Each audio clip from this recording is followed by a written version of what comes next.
Welcome to Discovering Nicole. Welcome, welcome, welcome, everybody. Come on in. If you guys don't mind, please share the video, like the video, and invite your friends. Tonight, we're going to be talking about families that don't understand addiction, boundaries, setting healthy ones, and at the very end of the live, we will talk a little bit about tapering off Suboxone. So, for those of you guys that don't know, my name is Nicole. I'm a recovering addict. I've been sober since July 13th of 2015. I started making content online about 2017 on YouTube and Facebook. And I joined TikTok in 2020 because my boss told me that I needed to. I work for Dr. B, who is a doctor that specializes in addiction treatment. He also has a TikTok here on TikTok called Addiction Recovery with Dr. B, and I love helping people. It's literally my passion. Earlier today, we were talking about, what topics did you guys want to talk about? And we decided we wanted to talk about family members that don't understand addiction and setting healthy boundaries. So come on in. Invite your friends, share the video, like the video, invite your friends. Let's try to get those likes up to like 10K or something, because I hear the more likes we get, the more people will see the video. So let's get the likes up. Let's share the video, all that. Hey, Blunts, thank you. Cool. So, I'm getting back into the swing of going live regularly. For those of you guys that don't know, I had been getting harassed for a lot by some people on this app, and I had just gotten really discouraged and had fallen out of the habit of going live because I was so discouraged. But not anymore. I'm getting back to my normal self. Thank God. I'm feeling a lot better, and I'm feeling a lot more confident. And I'm just not going to worry about what other people have to say. So, it is time. Come on in, y'all. It is time. It is going down tonight, y'all. It is going down. This is going to be a live that you don't want to miss. I am going to be, hey, Tiffany. Hey, Taprizi. I'm going to be using a pen and piece of paper because I'm going to be teaching you guys about the disease of addiction and the way it works in the brain. For those of you guys that have family members that don't understand, you can show them this video. Okay? So, everyone in here, every one of you guys is a special, unique individual. No other person is quite like you. You're your own person, right? So every single person's recovery is going to be unique to them. No two people are going to recover the same. Here, I support all pathways to recovery. I don't care what you're doing to stay sober. It's none of my business. All I care about is that your life is changing and you're healthy and you're happy. That's all I care about, okay? I don't care if you have to stand on your tippy toes, do a back handspring, and then drop it down in the splits to stay sober. It really is none of my motherfucking business. All I care about is you feeling better and actually being a productive member of society, having your family back in your lives, being trusted. That's all I care about, honey. I don't care about all that other bullshit, okay? And my people who support me are the same way. Hey, Amanda. So, I don't want to get into it just yet because I want to make sure that everybody's here, but I want to really get down and talk about family members that don't understand addiction. How many of you guys have a family member who tells you you're choosing this, or if you would just quit, it's just that easy, or if you really wanted to, you could change, or oh, you're on MAT, you're just trading one addiction for the other. You should just be able to stop. I know we all have somebody in our life who is like that, who is a negative Nancy, right? Or maybe they're just super uneducated and just don't understand addiction. I didn't understand addiction when I first got sober. I had to learn. I had to read. I had to ask questions. Okay, so what I learned when I got sober is that the disease of addiction centers in our mind. It is a disorder of the brain, okay?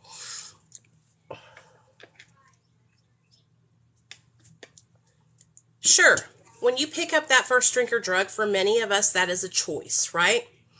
It's what happens after that that is not a choice. That is out of our control. And that is how our body and our brain respond to those substances, okay? When I took drugs and alcohol into my body for the first time at 17 years old, I was insecure. I was very, very, I had low self-esteem.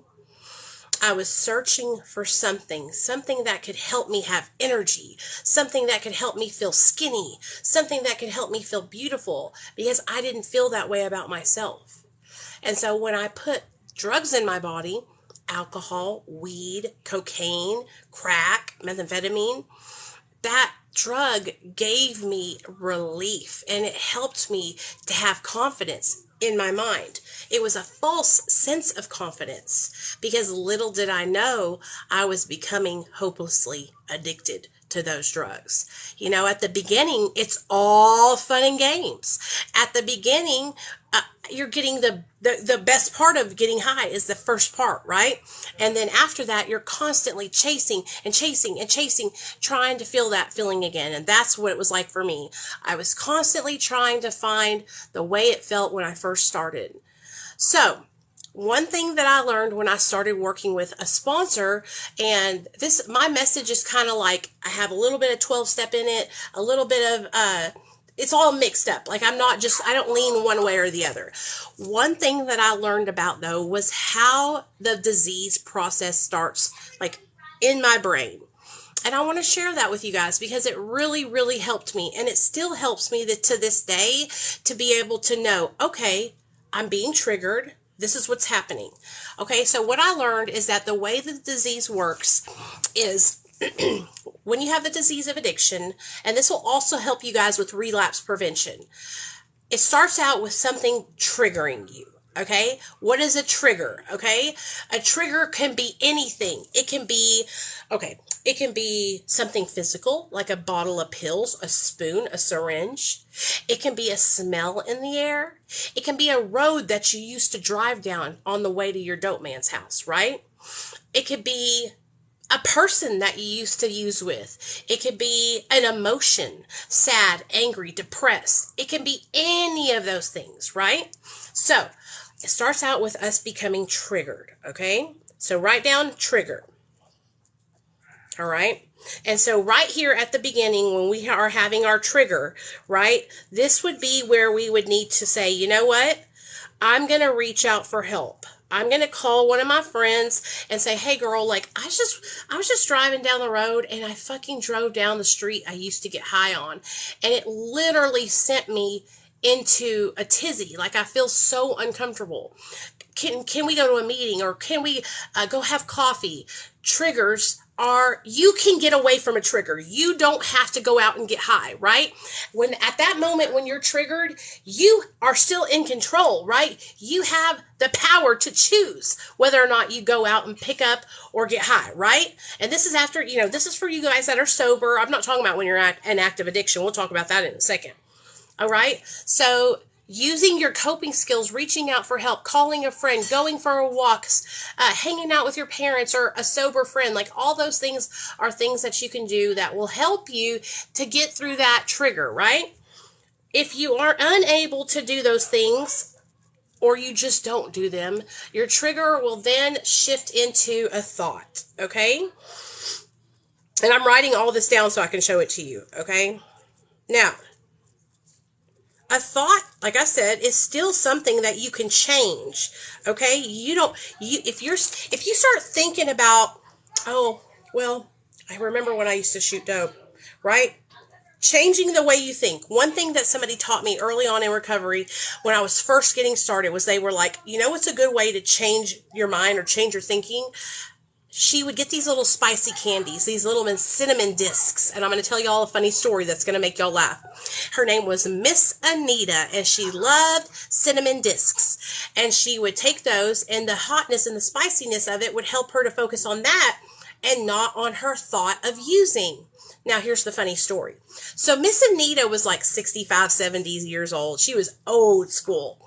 And she was a counselor at a treatment center I went to here in Little Rock called RCA.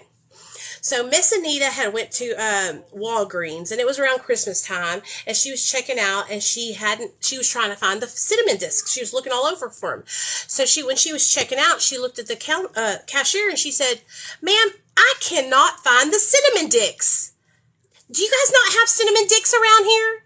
And then she heard herself and realized, I just asked this cashier for cinnamon dicks. She's a little old black lady, 70 years old, just as petite and small as you can be, asking the cashier for cinnamon dicks.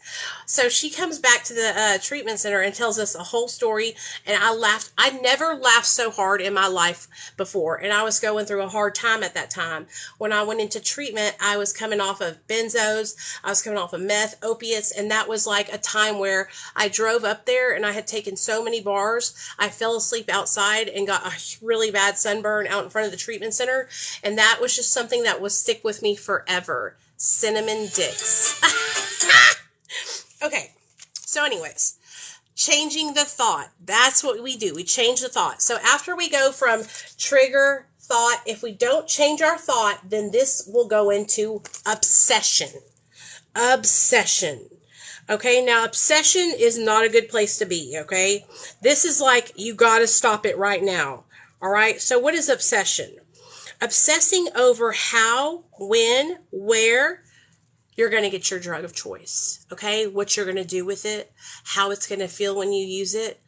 That's such a dangerous area to be when you're struggling, you guys, because that's basically us fantasizing going and getting our drug, you know? So it goes trigger, thought, obsession. If we don't stop here, you guys, then what happens next? Use. We pick up and we use. Okay, so this is the disease process that I'm sharing with you guys. So it goes trigger, thought, obsession, use. Okay, so now we've gotten high. And we feel like shit. We're having shame probably. We're probably having a little bit of shame. But you know what happens when you start to use? That's when it sets the phenomenon of craving. That's when that craving starts and we want more. That is what differentiates us who struggle with the disease of addiction from people who don't struggle with the disease of addiction. When we take drugs and alcohol into our bodies, okay, it sets off this phenomenon of craving, okay? A lot of people think that you crave something. That's like a term people use, like when pregnant people crave pickles. It's actually, they're just thinking of it, right? It was a thought, right? A craving is something that happens after. So if you have a pickle, then you can crave more pickles. If you get your drug of choice, then you crave more of the drug of choice. And so trigger, thought, obsession, use, craving, okay? I'm writing it down like I'm in class, you guys. Craving, okay?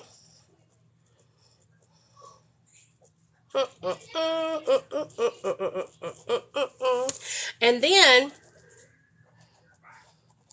after that craving, okay, the vicious cycle just keeps repeating itself, right?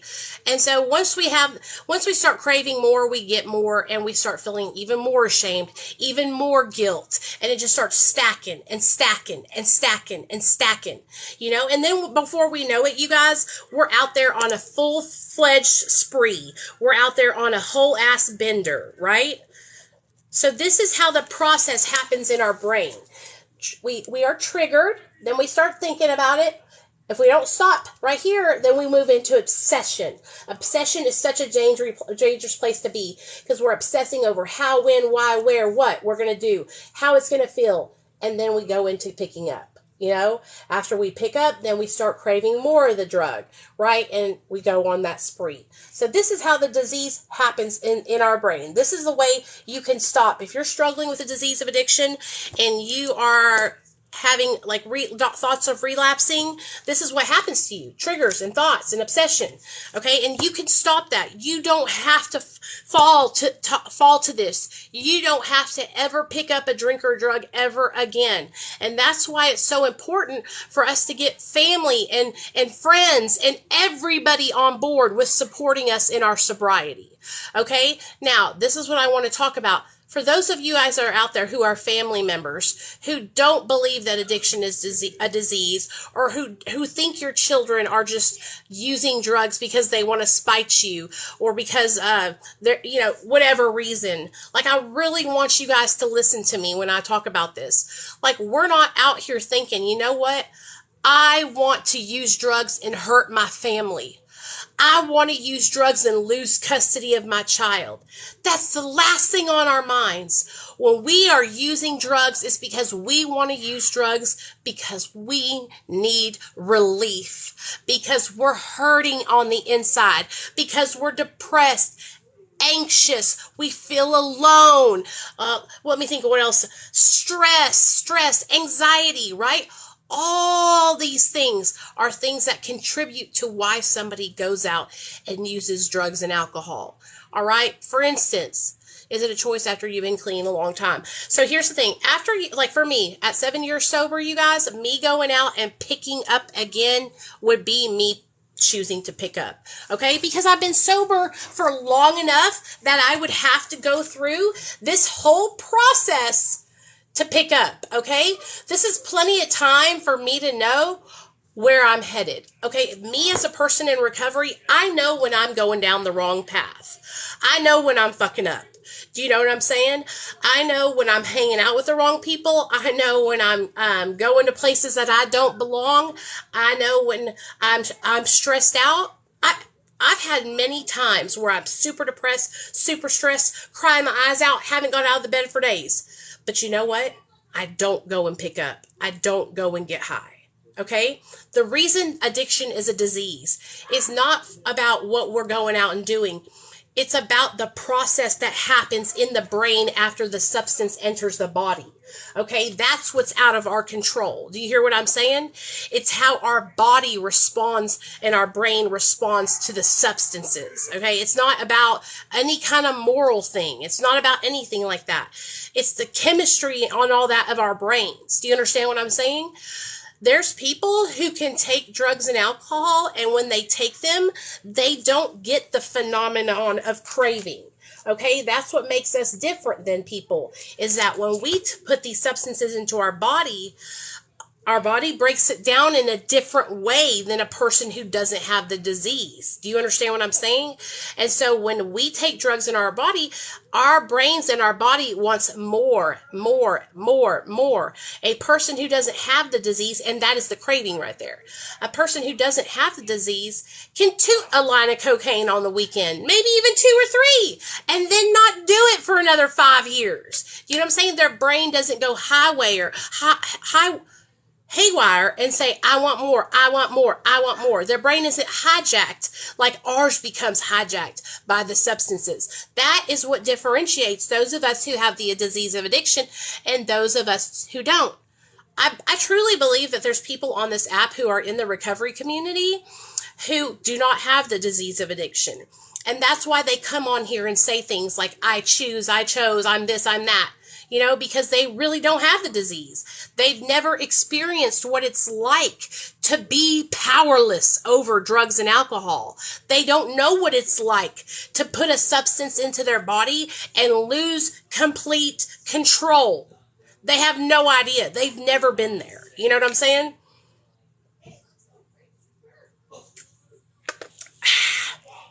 Love it. I love me some water. I just had some Chinese food, y'all, and it was delicious. Okay, anyway. One thing that my dad used to say to me all the time is he would say, why can't you just stop? Hey, Camden, why can't you just stop? Like, what's wrong? Do you not love me and your mom? Why can't you do this for us? Just quit, Nicole. Tell me you're going to do it. Tell me you'll just quit. and I could never explain to my dad, like, I would say, okay, Dad, I'm going to quit. I'm going to quit. And I would really give it my best shot, you guys. I would go into treatment. I would get a sponsor. I would go to meetings. I would work the 12 steps. And what would happen? I would fall back, man. I would fall the fuck back, and I couldn't understand what was wrong with me, dude. I couldn't understand why I was failing all the fucking time. Why am I a failure? Why can't I get this like everybody else does? What is wrong with me? Do you know what I'm saying? It was so overwhelming to feel like I was failing my mom and dad because my parents were amazing parents. They raised me in a good family. I had everything a little girl could want. I had a great life. I went to a good school. I had good friends.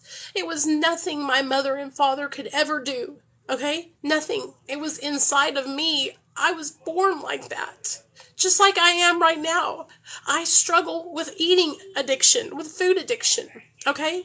It's out of my control. I try to control it. I really do. But every time I try, I'll do good for a little bit and then I'll fall back. I have to get professional help. And people don't understand that. It's not something I'm choosing. Do you think I wake up in the middle of the night and I go down to the refrigerator and I think I want to eat so much food that I want to make myself sick and be fat as fuck? No, not at all. That's the last thing on my mind. I don't want to do that. I hate it. I feel ugly. I feel so ugly all the time. And I've learned how to get my addiction to drugs in check.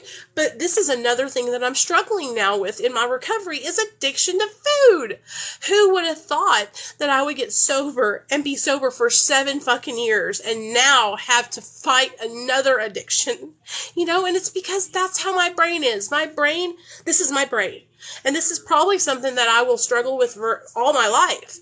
And if it's not food, it probably will become something else, like spending money on my credit card or over exercising or, you know what I'm saying? Like I've always had this. This has always been the way I am, the dopamine loop. Yeah. Did you still think it was okay to just take something occasionally? Is that why relapse happens? Honestly, I know that I can't take drugs occasionally. I know that I cannot take Xanax or Klonopin or methadone or oxys or crack or meth or any of that. I know that I can't. But I think what happens to some people is after they've been sober for a while, they feel like they've got it licked. Okay? They feel like, I've got this thing licked. I don't need this anymore. I don't need to be so strict on myself anymore. I can let loose. I can have some fun every now and then. And that's a trick. Okay. That is a trick that many of us fall for. Okay. And it happens. Okay. And through experience, you realize, oh wow, I can't do that shit. Okay. Before I got sober in 2015, I got sober about 4 times before that, where I had like 6 months, 9 months, 6 months, 9 months back and forth, right? Back then, I can reflect and I can see myself. I see where I would start kind of like leaning back and kind of like letting people around me that were using or dating somebody that wasn't sober. And for me, that is detrimental to my sobriety. Like I have to be really careful who I hang around. Do you know what I'm saying? Because I'm the kind of person that when I hang around somebody, I want to be all in. I want to be every part of that person. I want to surround myself with them. I want to be with them 24/7. And if I have a best friend who's smoking dope, who's smoking meth, baby, I promise you I'll be smoking meth with them. You know what I mean? It's just too much of a temptation for me. Now, I'll tell you one thing. After having my son and getting sober in 2015, my son has a huge influence on my sobriety today. The fact that I have a child helps me to stay sober. It's one of the main reasons why I'm still sober today, because I think about how I don't want to put my child around that ever again. And I don't want him to have to be hurt or have to think that he comes second to drugs and alcohol. Do you know what I'm saying? And so God blessed me with that little angel baby, Nate, to help me. My son is literally a savior. He saved my life. He saved my life. Now, what happens to a lot of us who have the disease of addiction, if we pick up, a lot of us, when we do that, it's because we stopped doing what we were doing in the first place to stay sober. What do you mean, Nicole? What do you mean? Listen up. I'm going to tell you, okay? What I mean by is when I first got sober in 2015, okay? This was my program. I still do it to this day in 2022, okay? I wake up in the morning. I make a gratitude list in my mind or on paper. It just depends on what I'm feeling like, okay? I thank my higher power for keeping me sober the day before, and I say this. I say, take my will in my life, guide me in my recovery, and show me how to live clean and serene. Take my will and my life, guide me in my recovery, and show me how to live clean and serene. So every day I ask my higher power to take my will and take my life and to guide me. Okay, and show me how to live. Now, does that mean that I'm completely perfect and I don't make mistakes? Now, mistakes as in using drugs? Hell no. Mistakes as in cussing somebody out on the internet all the time. All the time. I'm not perfect, you guys. I'm a human being too, right? But I know without a shadow of a doubt that I do not have to go and pick up drugs. And I don't put myself around people that are using drugs, so I'm not even tempted. And I'm telling you guys like this, listen to me, okay? You gotta change your people, places, and things, guys. You cannot hang with people you can't hang out with losers and expect to be winning in life. Okay? You cannot hang out with people who are getting high and expect to stay sober. Okay? Hey, Amanda, thank you, girl. Anytime. Yeah. So here's the thing. If you're in an area, right, where if you're somewhere and everybody around you is fucked up, right? The next door neighbors, your fucking husband, your best friend, and you're sitting there and you're holding on by a fucking thread, dude. You're literally just trying to hang on so that way you can stay sober, right? It doesn't work, man. It's too much of it will weigh on you and weigh on you and weigh on you. And then you know what happens? That devil, that addiction starts creeping in and saying these kind of things. Nobody will know if you just take one. I mean, who's going to figure it out? And you know what? It's right. Who will know? Who will know if you just take one? Nobody probably. Nobody will notice it. But what will happen is it's giving your brain permission to pick up and use and think nobody will know. It's a permission statement.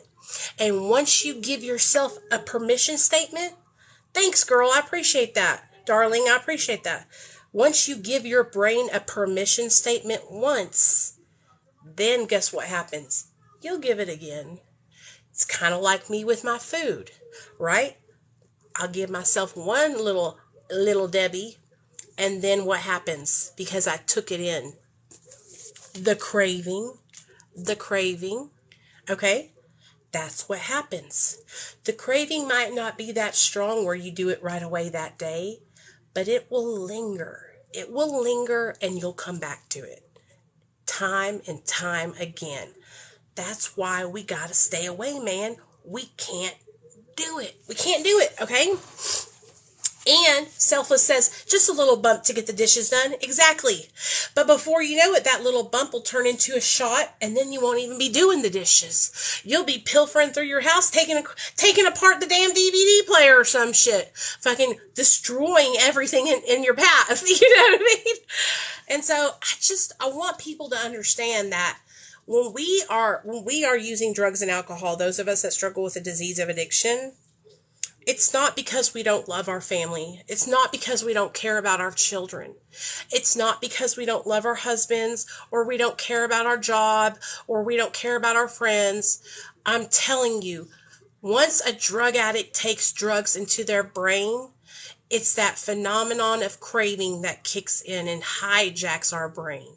Now, am I giving us all a pass to just go fuck up and get drunk and high because we become hijacked? No, that's not what I'm saying. But I'm trying to help people who don't understand why a person would continue using drugs even though they're having a negative effect on their life.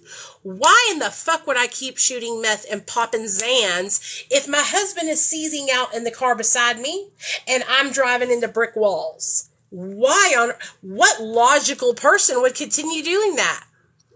Why would I continue shooting dope, eating Zans, taking Klonopins, eating fucking Seroquels if I put myself into a coma for 7 days? It's insane. It's insanity, okay? It's crazy, man. It's like, what the actual fuck? But that's why I'm trying to tell you guys. The thinking process when we're using drugs and alcohol is skewed, blurred. You cannot make good choices when we're getting fucked up, right? My perception of life when I was using, you guys, was crazy, man. It wasn't reality. Like, when I tell you, hey Sherry, what's up, girl? When I reflect back on my thoughts as a drug addict, when I was using, I think, oh my God, no wonder my mother-in-law hated my guts. Because I was a fucking psychopath. Because I was fucking dangerous, dude. I was unstoppable. I would use to the point of fucking comatose. Like, me and my husband both. And honestly, my husband is the first person who made me realize how fucked up I was, because he was just as fucked up as I was, and it used to scare me because I would see him get so high that he was almost dying, and it would make me scared for him, and I hated every moment of it, and I would be so angry at him because I would be afraid that he was going to die. It makes the thoughts easier only thinking about the drug instead of 100 other things. Yeah. Hey, Hootie, I appreciate you for coming in and hanging out with us. So, I'm not making this post and talking about this to negate responsibility for my actions. Okay? At all. All right? I take full responsibility for the bad choices that I made when I was doing drugs, you guys, because I did some bad stuff. Time out. Do you see that little star right there? If any of you guys want to subscribe to my TikTok live, you don't have to, no pressure. It's just like a monthly subscription thing, kind of like Netflix. If you want to, you get a little special badge by your name and these little emotes that you can use. Amanda, throw an emote in here so everybody can see. It's only $5.99 a month, or you can just do one time $5.99. It's whatever y'all want to do. But I just want to let you know that I do have that option now, which is pretty cool because I never had it before. So back to the TikTok recovery, okay? I literally feel like dark energies come through and your light soul gets taken back. So Camden, that is so cool. Possession, demonic possession, okay? So I feel like because we are using substances, hey, there's my face. Okay, sorry. I feel like because we're using substances that we open ourselves up to that kind of stuff because of the drugs that we're using. I love that flower, dude. That's so pretty. I picked those special. Okay, anyway, I feel like, when we take substances into our body, that what we're doing is we're putting, what I heard somebody talk about is how we are vibrating higher. Like when I'm sober, I'm on a higher vibration, right? I'm in sync with myself. I'm in sync with Mother Earth. I'm on the up climb. And when I put drugs and alcohol into my body, I'm knocking my vibrations down lower, right?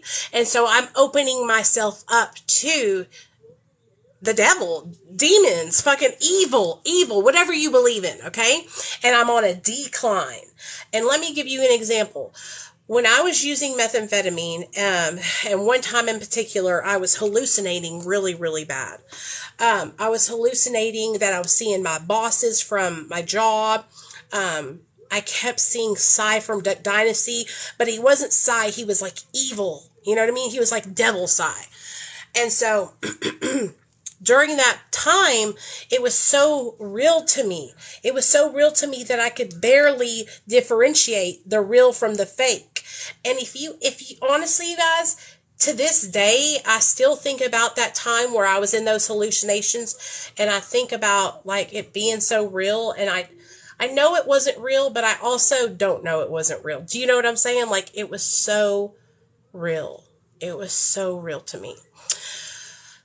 Especially when you're on meth, I feel like it's such an evil drug.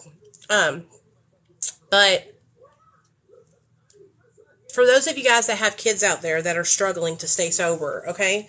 Like, I want y'all to understand that a lot of the times when your kids are using, there's something else going on that is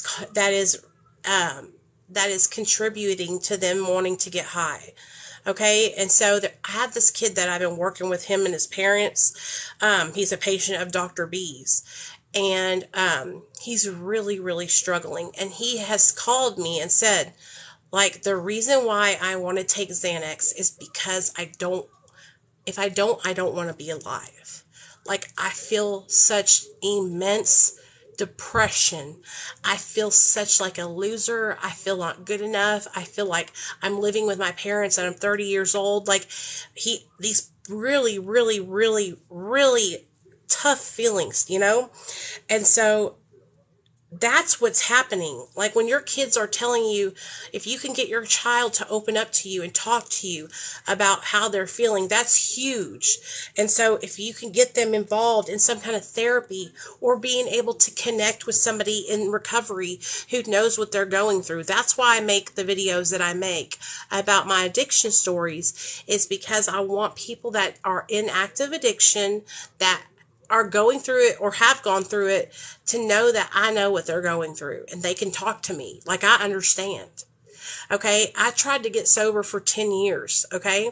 I was in and out of AA and NA, in and out of treatment. All right. Back and forth, back and forth. I didn't think I was ever going to be able to change my life. You know, I thought I was going to die like that.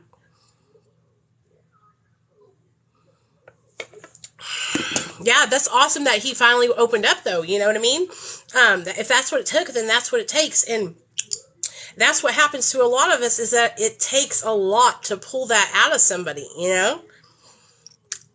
To learn is to understand, to see what they've been thinking. They'll never be free. Sounds like some people who are addicted actually have undiagnosed issues that need medicine. Absolutely, Mallory. Absolutely. And so, like, when I think back to when I started using, what I wish I could have, I wish I would have done was, I wish I would have told my family how I felt. I wish I would have told my parents. I wish I would have been more honest about what was going on and what I was struggling with. You know, I believe that I have undiagnosed ADD or ADHD, along with clinical or a really bad depression, some kind of maybe even bipolar disorder, because I'm so up and down a lot. My downs, I have more downs though than I do ups, and my ups aren't lengthy like manic things, so I don't know what you would call it, but I get super duper depressed, you know. But here's the thing: a lot of the reason why I kept the things that I was feeling to myself was because I grew up in authoritarian parents. My dad was like the kind of dad that it was his way or the highway. When we got in trouble, we got spanked with the belt. Okay? I don't believe in corporal punishment. I don't believe in spanking my kid with the belt. I want my child to know that he can come and talk to me if he's feeling horrible, if he hates himself. So Nate, the other day we were laying down and my son said to me, "I hate myself, Mom." And I said, "Why? Why would you say that?" And he said, and it was something trivial like, I've been being mean to you because I haven't gotten my Jeffy puppet in the mail. And I'm like, oh, well, it's okay. Like, just apologize and I love you and you forgive yourself, you know? I want my son to know he can come and talk to me about anything. All right. And so a lot of the times, a lot of us are using drugs and alcohol because we didn't feel like we can come and talk to our families. You know, a lot of us grew up in really strict households and were basically held back from doing things. That's what it was like for me. I wore dresses, no makeup, no earrings, no haircuts, super strict religious background. You know what I mean? And so I struggled really, really, really badly with feeling comfortable enough to talk to my mother and father because I was taught that if I had sex before marriage, I would go to hell. So you know what happened? I had sex before marriage. And instead of going and talking to my mom about it and learning about protection and birth control, I was out there having unprotected sex at 17 years old. You know what I mean? I want my son to be able to come to me and tell me, hey mom, like I'm ready. Me and my girlfriend want to do it, or whatever. And so that way I can help them, like communicate. And here's the thing, like I don't blame my parents because I was brought up in a religious household. I don't blame my dad for being, really strict. He did the best he could. He did what he knew how to do. He did what his dad did. You know what I mean? And so what I'm trying to do now is break that and not do the same thing and not be so authoritarian like my dad was. It's hard. I guess I really just wanted to show parents out there that your children aren't just getting high to spite you or because they don't love you or because they want to ruin their lives. Like a lot of the time it's because they're looking for something else. They're looking for relief.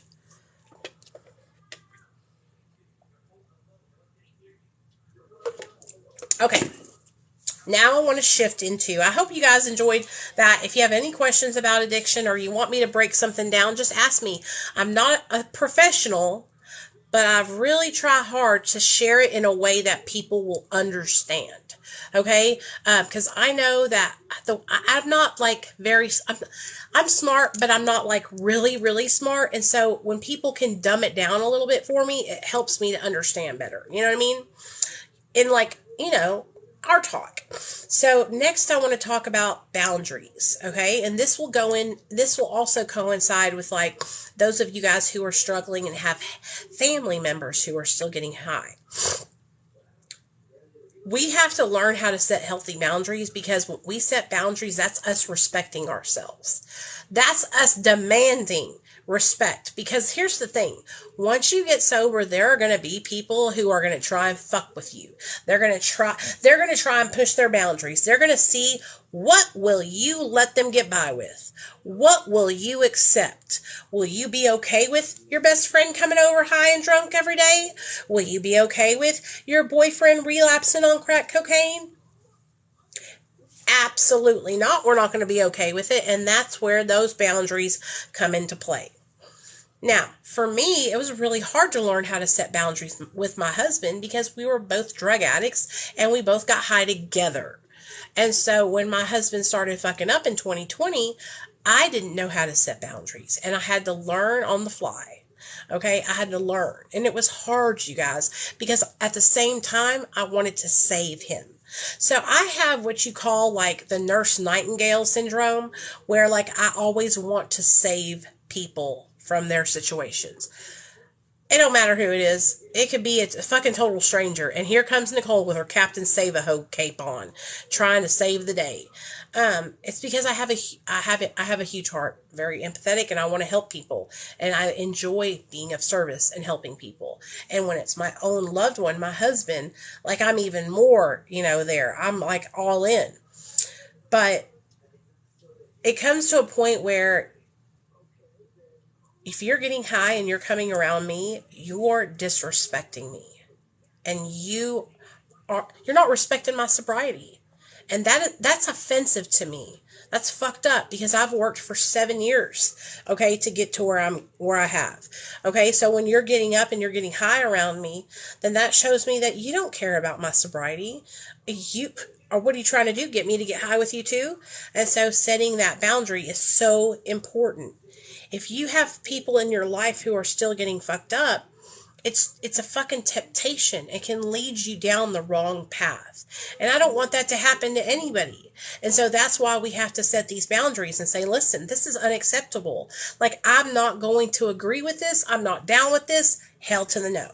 You know what I mean? Like, you cannot use around me. If you're going to be using, then we have to separate. Like, I don't need to have that around me or in my life.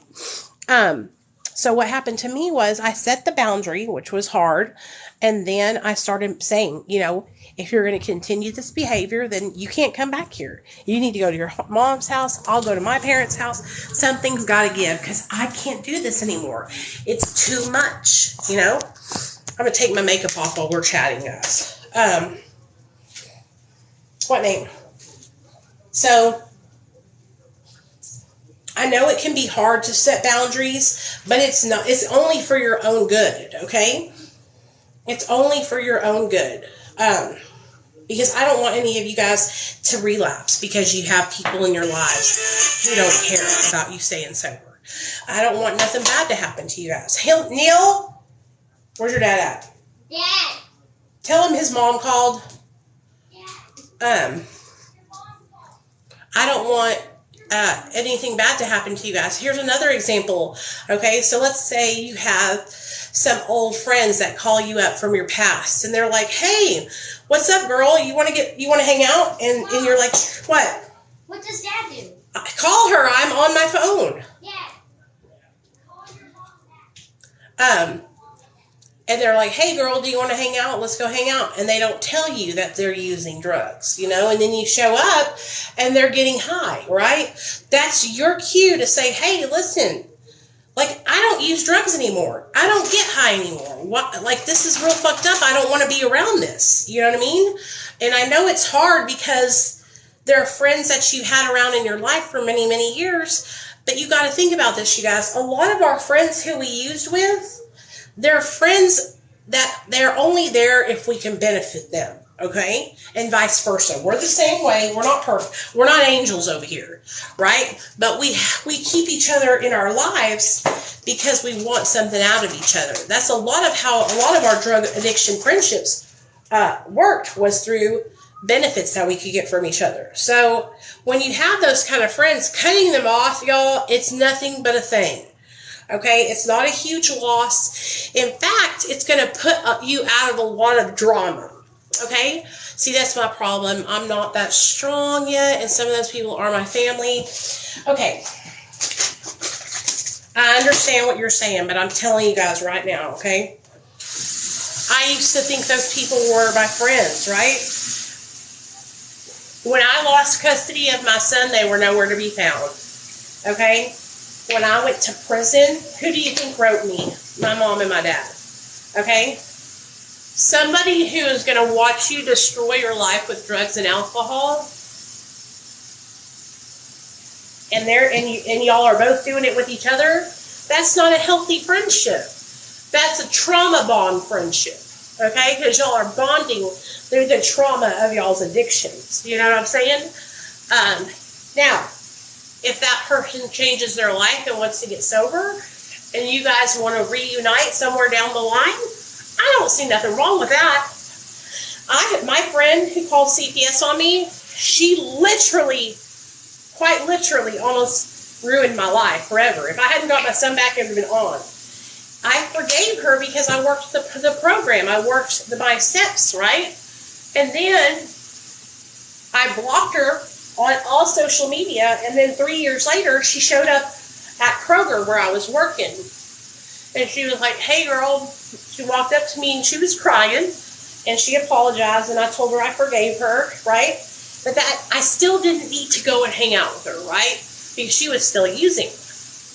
She still uses to this day and tries to tell me that she's sober. I don't believe it, though, because I can see, I know what she's about. She'll probably never get sober. Do you know what I'm saying? And it's sad, man. It's sad because she could do so much with her life if she would. But I don't go around her, y'all, and she invites me over there every day, y'all. Listen to me. She lives right down the street, like a street over from us in some apartments, and they have a badass pool over there. And she invites me and my son over to go swimming every day. And I would love to go swimming. Do you know how bad I wish we had a pool here in our neighborhood so I could go swimming every day? But here's the thing. She gets a prescription for Adipex. I know that. Okay? She also has gabapentin over there. She also does methamphetamine intravenously. And so just me knowing that makes me feel uncomfortable. Do you know what I'm saying? And I know she has syringes because she's a diabetic. Like, it just, I know it would be nothing but me falling into a trap. You know what I'm saying? And listen to me. I don't want you guys to think, bye girl, bye Sherry, have a great night, have fun. I don't want you guys to think that I'm like some stickler, right? Like, I understand, like, I really, really do. I want you guys to hear me out. I understand. I had a lot of people that I was really close to when I used, who also used with me, all right? But when the rubber hit the road and shit hit the fan, none of them were there for me, you guys. None of them. They all fell off the face of the earth and they were disappeared. When Nathaniel got taken away from me, the only people who were there for me was my husband, my mother and father-in-law, and my parents. You know, everybody else, dude, was gone. You know, they didn't want to be a part of it. They didn't want to be involved in my drama. My drama, like, literally got my fucking child taken away, and it's not drama. You know what I'm saying? But, like, I thought those people were my friends. I thought those people cared about me. Do you know what I mean? And they didn't give a fuck. They didn't care about me, man. They cared about what I could bring to the table. They cared about how I could benefit them. Do you understand what I'm saying? And that 9 times out of 10 is what the deal is when you have people that are using drugs and you use drugs with them. 9 times out of 10, it's a, hey, how can you benefit me situation. You know what I'm saying? And you guys might love each other so much. I'm telling you, like, this girl was my best friend for like 6 years. But like I said, when the rubber hit the road and shit hit the fan, like, she's really just there because of convenience. It's a convenience friendship. Do you know what I'm saying? And I don't want you guys to think I'm trying to be hard on y'all, okay?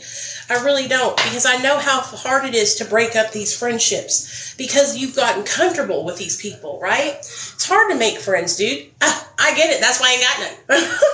The only friends I have are my friends here on the internet that I legit talk to. You know what I'm saying? You guys are my friends. I don't really have any in real life friends. Now, I have some people that are in recovery here in Arkansas, like Jimmy McGill, who I know, and he's sober, I'm sober, and I know if I needed help, I could call him because he's my friend in sobriety. If I needed help, if something happened and I relapsed and I went to jail, I know I could call Jimmy and be like, man, I fucked up, I need help. And he would help me. Do you know what I'm saying? Because he's sober and he's doing the right thing today, and he's trying to change lives and help people. Those are the kind of people that you want in your corner now in your recovery. That's what you want. You want people who are actually changing their lives, you know?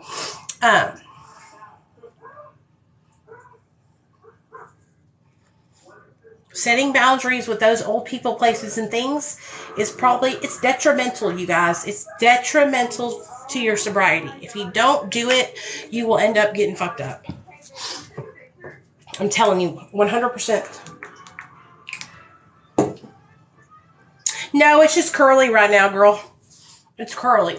So, now what I want to talk to you guys about is people in your life who are trying to hurt and harm you. Okay? Negative people, whether it be on the internet and in real life. Okay? So, it's no secret that I have a gang load of haters online. When you're like trying to do things and try to be positive and trying to help others, a lot of times what will happen is people will see you being successful and be jealous. Okay? Well, now, the people who are healthy and who are doing the right thing and who are trying to be better, they don't get jealous. They see it and they admire it. And they ask you, wow, girl, you're doing so well in your life. What did you do? Can you help me learn how to do that too? Can you help me change my life? And then there's the unhealthy people who see you doing things and doing better and doing good. And they see it as a competition and a threat. That's crazy, okay? That's people who are not there yet, all right? When you see another person as a threat who is doing the same thing as you, like recovery, for instance, if you're a recovery content creator and you see another content creator as a threat, that's something wrong with you, man, because you should be so happy that that person is sober and helping others. Because the more of us that are doing it, the more people we can help and save lives. Okay, there's no competition. The only competition I have is with myself. I don't compete with anybody on here. I don't get jealous of any girls on here. I don't think people are copying my content on here. You know why, you guys? Because there's no super original content unless you're like legit telling your own story.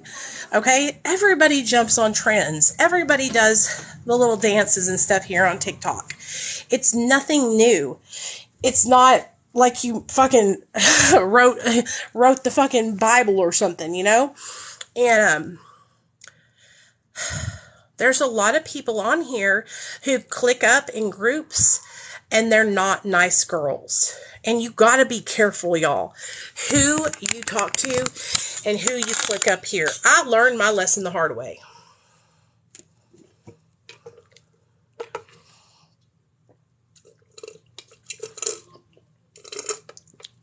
So, Carrie, somebody talked about that earlier. If you are in a situation where you don't have anywhere to go, I was telling everybody about it. Like, if you can have people around you that support your sobriety, like friends, and other recovering people that you can go out with and do recovery stuff with, that will help you. So that way you are always like connected to recovery. That's what I would do. If I lived on my mother-in-law's property, I would literally have my sober friends come and get me at each day or every other day, or at least 3 times a week, go get coffee, go to a meeting, and have maybe a little sober recovery party in your house where y'all do like a big book study, or y'all talk, just a little table talk where it's like you and 2 other women and y'all do a recovery study together, you know? But when it comes to fucking mother-in-laws, girl, I understand. And if she's trying to make your life a living hell, I understand that too. Sometimes you got to pick your battles, if you know what I mean. You know what I'm saying? Sometimes you got to just like sit, be still, and wait and calculate and pick when to make your next move. You know what I mean? And you don't want to put yourself in a bad situation where you're homeless, you and your children, right? So what you got to do is you got to sit and you got to calculate. You got to think about your next move. All right. So if you're miserable there and she's getting fucked up, right? She don't live in your house. Thank God, right? You just live on her property. You know, talk to her, set a boundary, say, listen, mother-in-law, like if you're going to be using, I can't have you in my house. It's triggering. Please don't do this to me. You know, like I'm trying to stay sober for my kids. I'm trying to do the right thing. Just be straight up about it. You know what I mean? And I know it's hard, you guys, because it can cause like a disagreement. It can cause a rift. And like I said, choose your battles. If you can make it without saying anything and just keep the peace, try to do that until you can get yourself on your feet and you can get up out of there. You know what I mean? But I know how it is. That mother-in-law shit is for the birds. I understand. Me and my mother-in-law, like, we just don't get along. We're just not compatible. And so what I do is I just try to stay away and out of her way. I try to stay out of her way. I try to do my own thing. I try to, you know, have a good time and enjoy my family and just go the other way. It's not because I hate her. It's just because we don't really get along. We do not believe in the same things. We do not have the same parenting skill. Like nothing. We're exact opposites. And so I don't want to be around somebody that I don't enjoy being around. You know what I mean? Yeah. You just got to pick your battles, Carrie, and just like I said, come hang out with us. We do these live streams at night at 7 We just, we've been on here for about an hour. And just so you guys know, like, I had gotten really distracted because I was having a really hard time with people just giving me a lot of hate and harassment.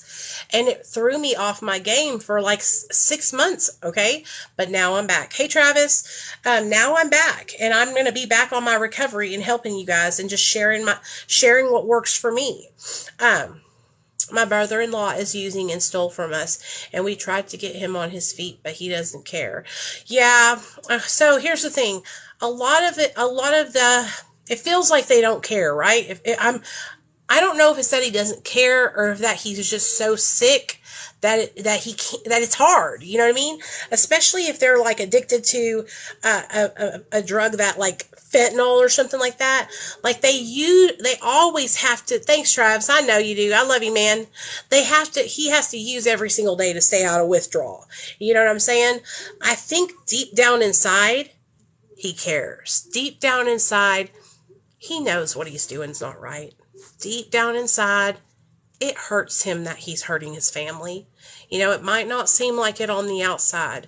I remember I used to always say, I'm not hurting nobody but my damn self. Why are you bitching? Why are you complaining, Mom? Because I thought that I was only hurting myself. I didn't realize how badly my addiction affected my family. Okay? I didn't understand it, y'all. I did not understand that my actions affected them. That's how much my reality was skewed. And I want you guys to understand that. Your brother-in-law's reality is probably so skewed, his perception is fucking totally off. He's in another land. Might as well be on planet fucking Mars. You know what I'm saying? Summer says, what do you know for 16? Baby, that's hard because it's adolescent. What you need to do is go online and type in adolescent substance abuse treatment, because only certain centers will take kids under the age of 18. That's what makes it a little difficult because they're young, Can y'all pray for me? I need a lot of help. Hey, Mohead, what's up, baby?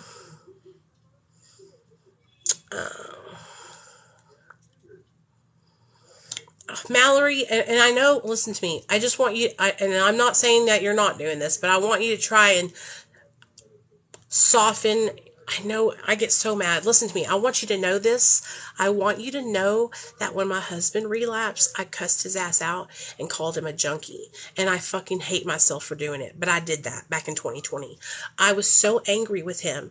I acted like somebody who wasn't even a drug addict. I was so mad at him. And I kept yelling at him and saying, why are you choosing drugs over me? Why do you love drugs more than you love your son and your daughter? I mean, your son and your wife. And I was literally saying these words, and I know that he's not trying to choose drugs over me, right? But when you're upset and you are emotionally connected to the person, your brain goes into automatic fear response. I have to get this through their head because I need them to get better so they don't die, because I'm afraid if they die, I'm going to lose them, right? It's so scary, dude. I totally understand. Like, I know how hard it is. So don't think when I'm on here telling you guys these things that I, like, just do it on my own. I fucking fucked up when my husband relapsed. And I was a fucking piece of shit. And I said some horrible, hateful things to him. And it was all because I was afraid that I was going to lose him. I was afraid. That's my biggest fear. My biggest fear is that he will one day relapse, overdose, and die. And I will be here with my son, and my son won't have his dad. That is my biggest fear. Biggest fear, unlocked. And when that happened in 2020, it was like there was my biggest fear right in my face. Do you know what I'm saying? Hey, Jordan, what's up, babe? Hey, good job. I'm glad, Mohead.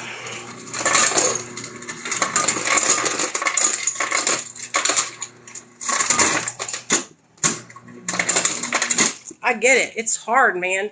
It's hard to see somebody you love so much hurting themselves, just actively killing themselves. And that's what addiction is. Addiction is a slow suicide. Addiction is like damn, it's hard to watch somebody go through that. And I would have never known what it was like if I hadn't gone through it with my husband, you know, because I'm a drug addict, so I don't know what my family was feeling. But now, you know, I felt it with my husband, so now I know what it feels like to love someone who struggles with the disease of addiction. Loving someone that struggles with a disease of addiction is having sleepless nights, staying up at night, wondering where they are, if they're going to be okay, if they're alive, if they're thinking about you. Having somebody that you love that struggles with the disease of addiction is when they're at work, not believing that they're really there and calling them over and over again until they answer the phone. Having somebody struggle with a disease of addiction is when they come over, you hide your purse and you lock up anything of value. Loving somebody with a disease of addiction is having to do everything on your own, not being able to trust your significant other or loved one to go to the gas station and put gas in the car because they might steal the vehicle and not come back. You know, having the disease of addiction and struggling, loving somebody that has it is like keeping your heart, and it's like constantly in overdrive, and you never get to shut off your emotions because it's constant 24/7 worry every single day, to the point where an ulcer forms in your stomach and you have to have it fucking removed. That's how bad it is. Okay? Having somebody that struggles with the disease of addiction and loving them is like having a fucking constant heart attack. It's like being in the middle of it the whole time and it never going away.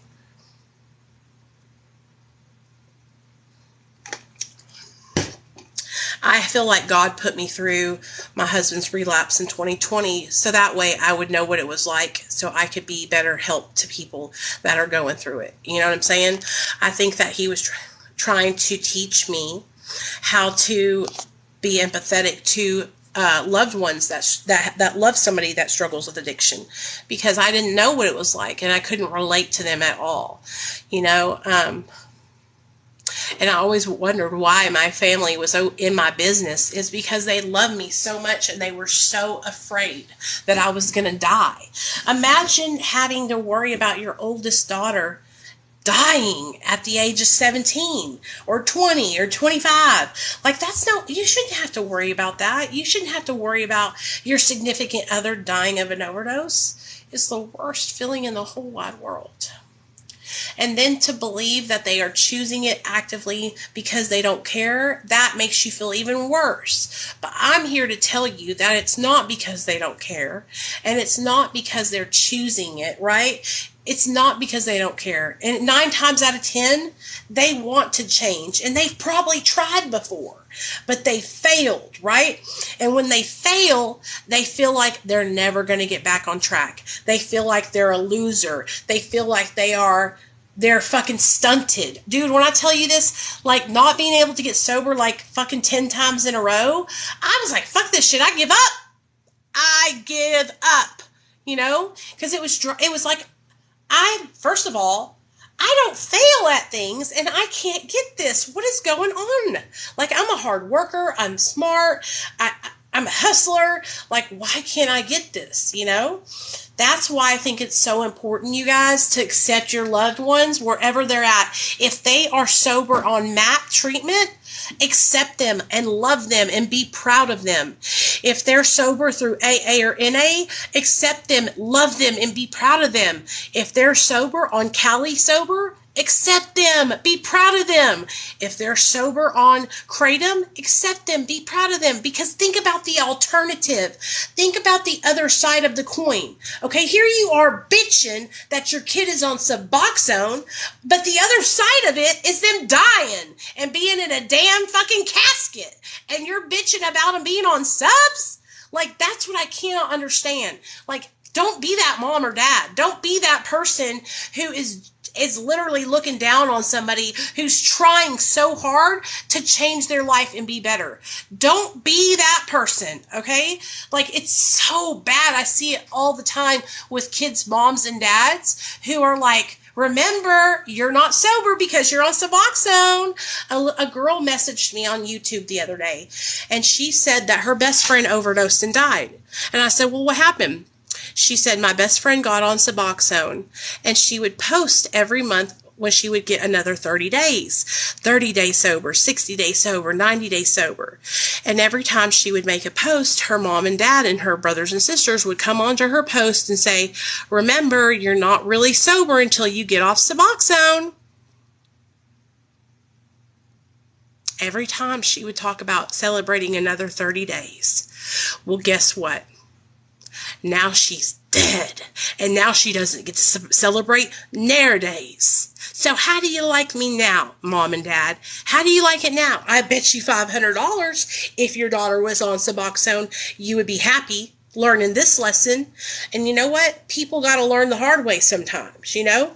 I was one of those people who was against Suboxone. Can you believe that? I was super duper against Suboxone. I believe that it was a crutch changing addictions, blah, blah, blah, blah, blah. You know why?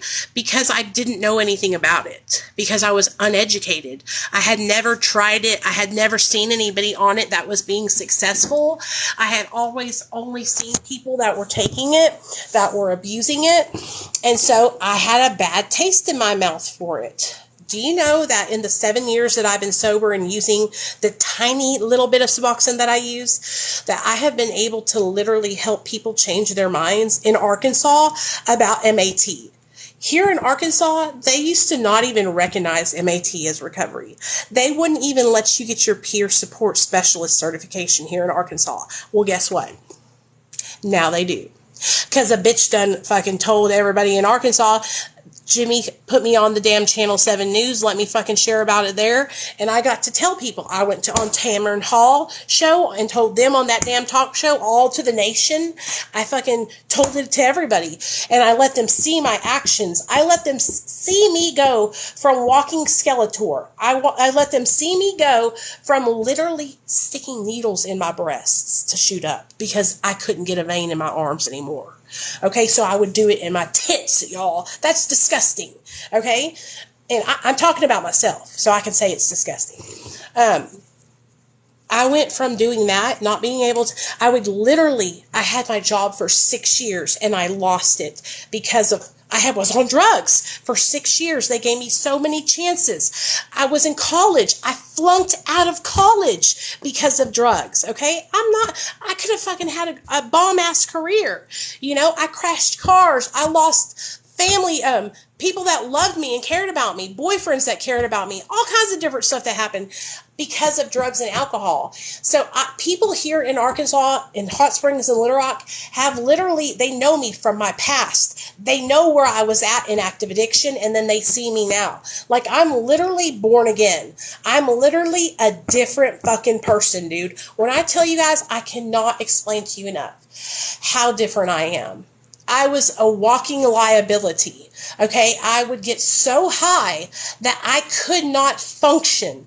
I would be out of my motherfucking mind. You know the people that you see walking on the side of the road that are like, that was me. Yeah, that was me talking to people that weren't there. Can you believe it? I can't.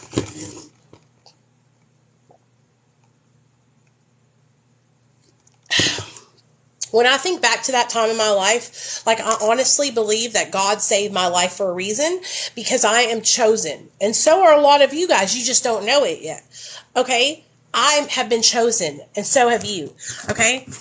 There are a few of us that are chosen, right? To share their lives and their message with the world. And I'm telling you 100% right now, God chose me. God chose me, because I remember being on my deathbed in a coma for 7 days, okay? Nothing but black. I had passed on to the other side, okay? Everything was black. I had no recollection. There was no shiny pearly gates, nothing. It was all nothingness. Nothingness, complete nothingness. And all of a sudden I went, and I woke up and I was back in the world again. And I was like, holy shit, man. Like, I just died. I died, man. I fucking died. And you know what happened? I had an epiphany that, wow, I really am fucked up. I have a problem, man. I need to get help. And then you know what else happened? Then my addiction said, I want to get high. So I just had this coma for 7 days where nothing, I was floating out in nothingness, nothing, blackness. And then all of a sudden it was like I went boom, boom through this tunnel and shot back into reality, right? And then I came to reality and I was like, damn, I really have a problem. I need to get high. I can't live with this. I can't live with the way I feel.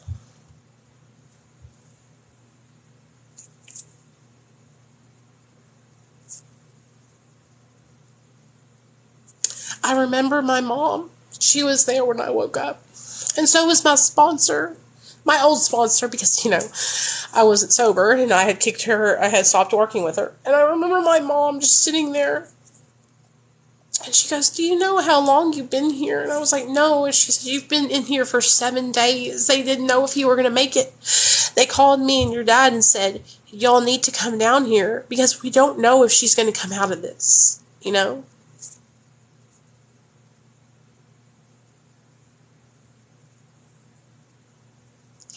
And all I could think about was using drugs. All I could think about was escaping the way I felt at that moment, which was ashamed, embarrassed, broken. I hated myself. And there was my beautiful mom, my beautiful, amazing, sweet mom who's always been by my side. She's always taken care of me when I was sick. Sure, she kicked me out when I was using drugs and wouldn't let me come back. But when I was sick and I had nowhere to go and I was homeless and I was ready to try and get sober and go to treatment, she would always let me come back and she would brush my hair and she would pray over me. And she would help me go through withdrawal. And my mom has seen me talk to people that weren't there. My mom has seen me get up at midnight after nodding out and do a cheer from 7th grade, 8th grade because I thought I was in cheer camp in her house after being on drugs and hallucinating. She has seen me piss and shit on myself. She has seen things that no mom should ever have to see. She has seen me not know who I am or if I'm alive or if I'm breathing, and she would pray over me and pray over me.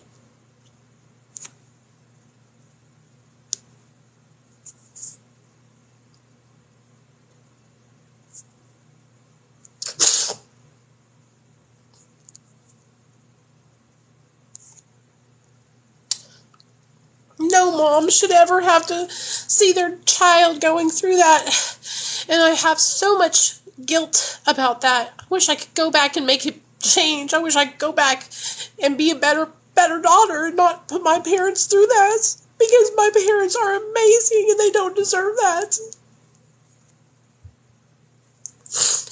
Anytime my dad talks about it, he gets tears in his eyes. And he doesn't want to talk about it. He says, let's forget about that. Let's not talk about that. That's all in the past now,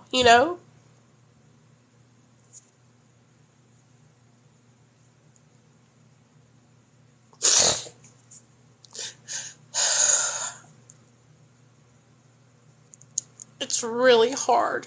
It's hard to know that you hurt your family like that. So I want you guys to know, it might not seem like your family members, your friends that are drug addicts, or your brother or sister that's a drug addict, it might not seem like they care, but I promise you that they do. I promise you that deep down inside, they know that they're hurting. They know that they're hurting you and they're hurting themselves, It's not, I promise. It's really, really hard.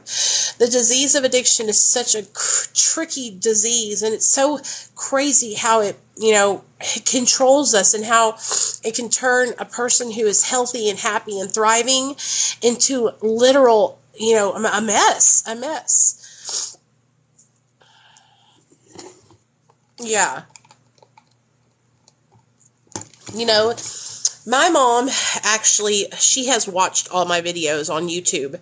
And when I first started out sharing my story, my mom would come to my live streams. And my mom heard a lot of the things that happened to me from me live on YouTube talking about it. And the first time she heard about me being raped, she was in my live stream and she called me afterward crying, upset, and, worried about me. And I don't think she realized, all the things that you go through when you're using drugs. Like, we put ourselves in such bad positions. We put ourselves in harm's way when we're using, and it's so many compromising situations that you guys cannot even imagine unless you've been addicted to drugs, you know? And what makes me the saddest is when people think that, you know, oh, well, it's some kind of moral thing, like I'm just a horrible person because of these things that I did. But if you listen and you learn about how this disease affects our brain, right, about the phenomenon of craving and all that we talked about in the very beginning of this live, then you can understand, like, oh, okay, it's like they're not themselves. When you're on drugs, I was not me. The person I am that you see in front of you today was not the person that was on drugs back then. Like, I was a different person. I can't even recognize myself back then. You know, I look at pictures of myself and I think, damn, dude, like, I was faking a smile, and I can see it in my eyes. The eyes are the windows to the soul, right? And when I look in my eyes when I was in active addiction, I see darkness. I see black. I see emptiness, you know? And today in my eyes, I see light. I see excitement. I see happiness. I see glow, you know? But I could see the darkness in my eyes. I know a lot of people don't, but listen, there are people that are trying to learn, and that's why I'm coming on here and I'm doing these videos with you guys. For those of you guys that have kids who are addicted, or have boyfriends or brothers or sisters that are addicted, like, you can sit here and listen. I know a lot of people. I'm glad that I've got to change a lot of people's minds about pregnancy and addiction. You know, a lot of people used to say the most hateful things to me about how I'm a horrible mom and I don't deserve to have my son, and they should kill me because just horrible things that you don't even say to a human being, right? And I think a lot of people forget on here that we are human. That just because I make content on the internet doesn't mean that I don't have feelings and that I'm not a human. The guilt and shame that I feel because I used drugs during my pregnancy, you couldn't say anything to me that could make me feel any worse than what I say to myself. And that's real talk. That's real talk. You can't hurt me because I beat myself up every fucking day. Every day. Every day that my little boy talks to me and I see his little face and I feel horrible. And I think about it. And I think about how grateful I am that he's alive. And I think about how grateful I am that he's healthy. Because I know that it's not because of my ass. It's because of God. It's because a higher power protected my son from me. Because I was fucking killing myself. And taking my little baby down with me. You know? But I'm trying to help other people understand that I never thought, you know what? I'm going to use drugs because I don't give a fuck about my kid. You know, that was no thought. I loved my baby before I have ever had him. I was obsessed with my son. The moment I found out he was a boy, I was so excited. I fucking was thinking about names. We were going to name him Liam, and then my dad was like, what? How do you even say that? And so that was a no-go. And so that's when me and my husband figured Nathaniel Alexander Pludre. Because my husband is Neil Allen Pludre, N-A-P. And I am Nicole Marie Pludre. Neil, Nicole, and Nate. And so even though I was struggling with a disease of addiction, I was fighting. I was trying to stop. I would get sober, then I would relapse, you know, and I love my son.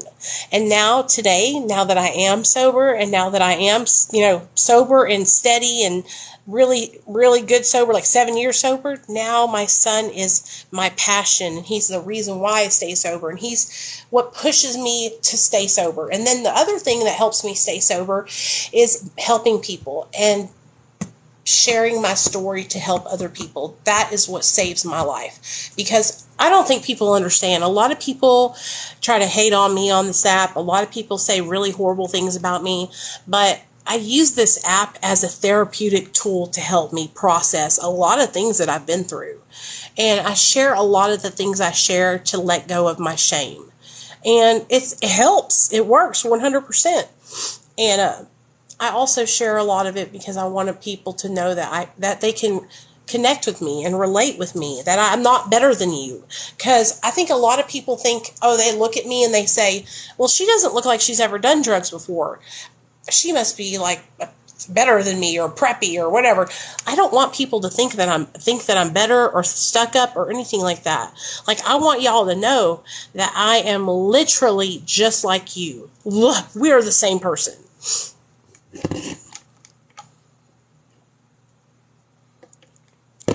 And a lot of people, I feel like, that say that we're bragging are people who are still struggling.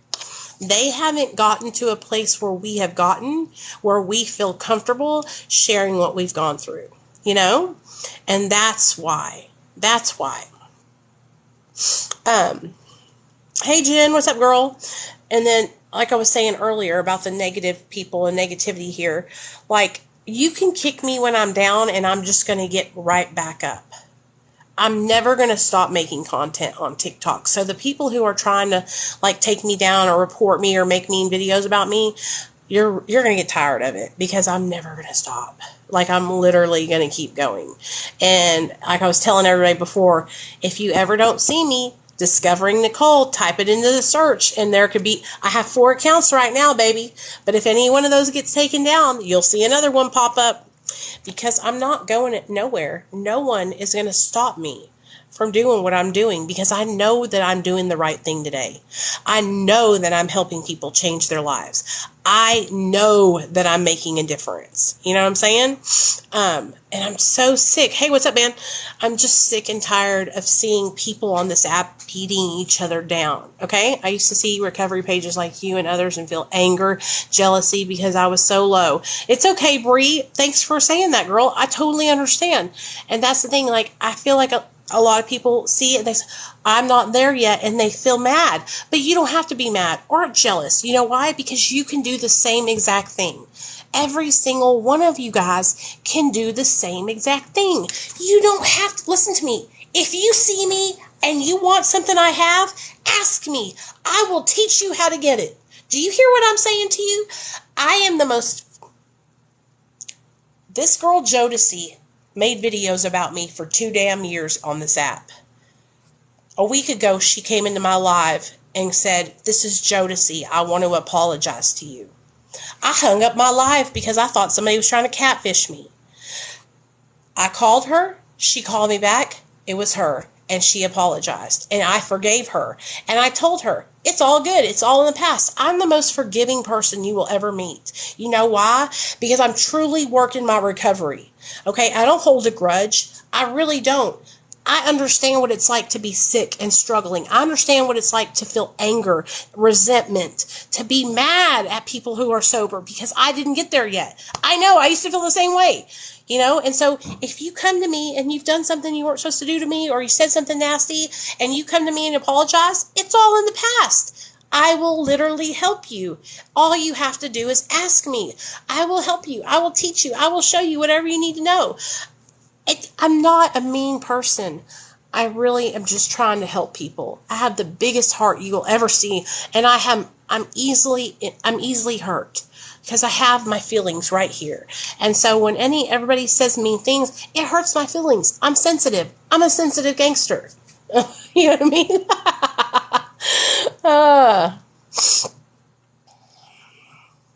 Good. I'm not like one of those girls that is just mean and hardened. You know what I mean? I am sensitive as fuck, y'all. I've always been like that ever since I was a little girl, you know? Same. Yeah, girl. That's why when like people in this recovery community try to like do mean stuff to me and stuff, like I don't like that. And I don't want to do that to other people. And that's why I don't make mean videos back, you know? I try to look and see, like, am I doing something wrong? Is there something I need to change? And if it's not something I need to change and it's just them being ugly to me, then it bothers me. It like makes me sad, you know? But I'm not here for those people, like I'm telling you guys. And that's what I had to learn here on TikTok. I'm not here to win you over, okay? I'm here for people who are here that want to hear what I have to say, who are here for support, who are here to learn how to stay sober, who are here to connect with other people in recovery. Those are the people that I'm here for, okay? If you don't like me, that's okay. I'm not angry at you for not liking me, but we can live and be on the internet and not fuck with each other. And that's what my whole motto is. Like, there's some people that I don't necessarily get along with on here, but I don't try to hurt them. I don't go to their page and try to start shit. And that's the thing. Like, that's what I believe that we should be. We should all be able to, get along and be respectful of each other. We're adults, and that's the thing. Like, I respect every person on here who makes content. It takes a lot of balls to put yourself out there on social media. It's not easy, you guys. And it takes a lot of work to be consistently making content every single day across multiple platforms. It's a full-time fucking job. I know because I manage other people's social medias. So I know they pay me to post on their social medias for them because they don't want to fucking do the job.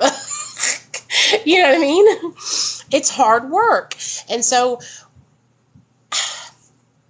we should all just support each other and cheer each other on and lift each other up. I've stepped away. I've stepped away from making like videos where I'm controversial or arguing back with people. I will make a video and ask my followers their opinion. Like I made a video earlier about people saying that you can't claim sober time when you're on Suboxone and methadone. And I asked you guys, like, riddle me this. Why do you think people like to pick and choose which is sober and which is not? And then you guys can comment and we can go back, we can talk in the comments. But I'm not going to make negative videos. I'm not going to go back and forth with people. Hey, damn it, Dave, what's up? I'm not going to fucking reply to trolls who come on and talk about my teeth or my weight. Like, I'm not doing that anymore, It's hard when you're going back and forth and people are attacking your appearance. And that's the first thing people go for with me is my weight. If you don't think that I can see my fucking ass in the mirror every single day, you motherfuckers are blind. Okay? I know I'm a chunky ass motherfucker. You know what I mean? I know like I'm a big chocolate chip. Okay? I'm a big ass caramel. Okay? But you know what? I might be chunky, but I'm fucking sober, dude. And if I have to be chunky to stay sober, man, it's a fucking even trade. I'd rather be chunky than the way I used to be, man. I was so sick, my hair was falling out of my fucking head. Okay? That ain't no way to live. I was so sick I didn't have a period for fucking years. Okay? That's how bad off I was.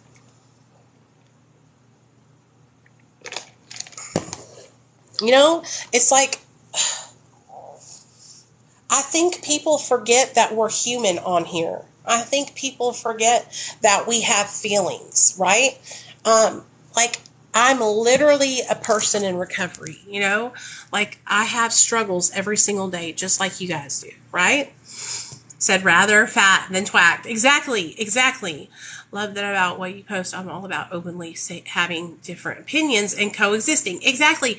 And here's the thing. I know some people that have, like, just like totally different opinions than I do, like about just different stuff. And I don't go over there and actively try to stir up drama with people, and I feel like, but what I have learned on this app, and if you guys can learn it from me, okay?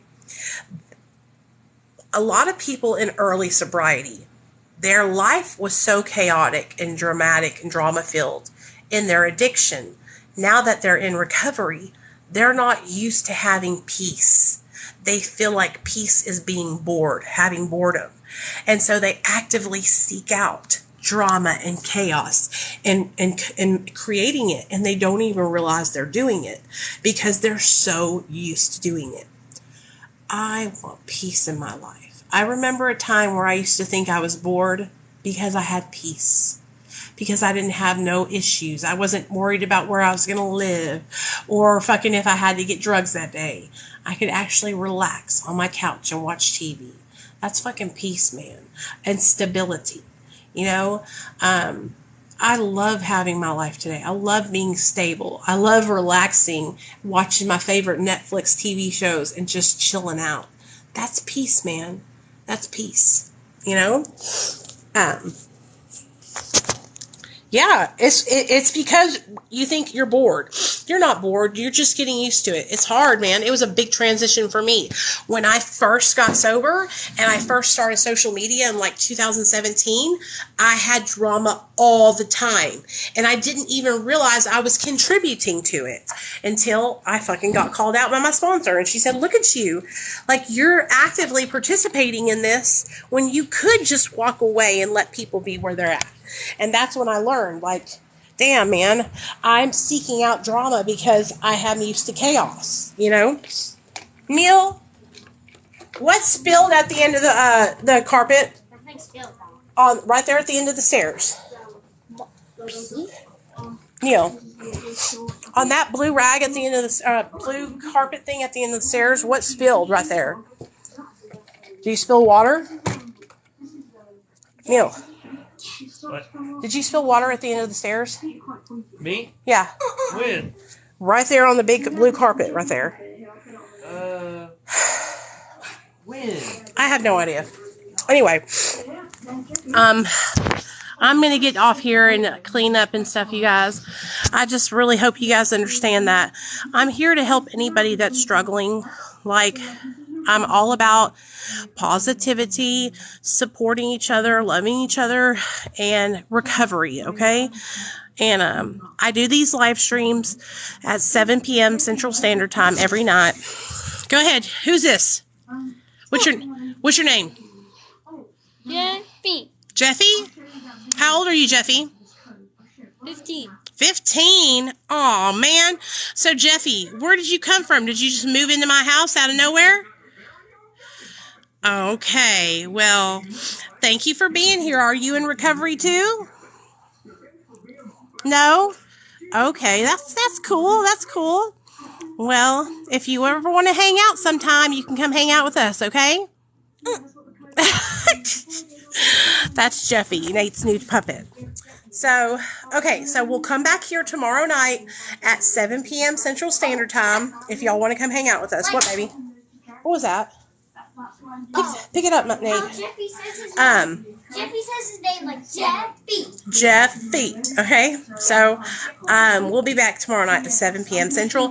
If you missed tonight's live, I'm going to download it and put it up on my YouTube channel. If you guys are not following me on my YouTube channel, it's all linked up there in my Beacons link tree thing, but all my lives go up there on my YouTube, so you can always catch them over there if you don't get to see them at 7, okay? Thank you guys for coming and hanging out with us. I hope you loved the live stream. I enjoyed doing it. I'm getting back on my recovery lives.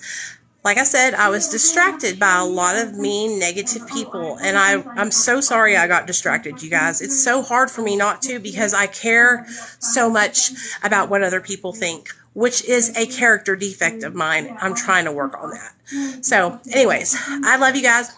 See y'all tomorrow, okay? 7 p.m. Central. Be good.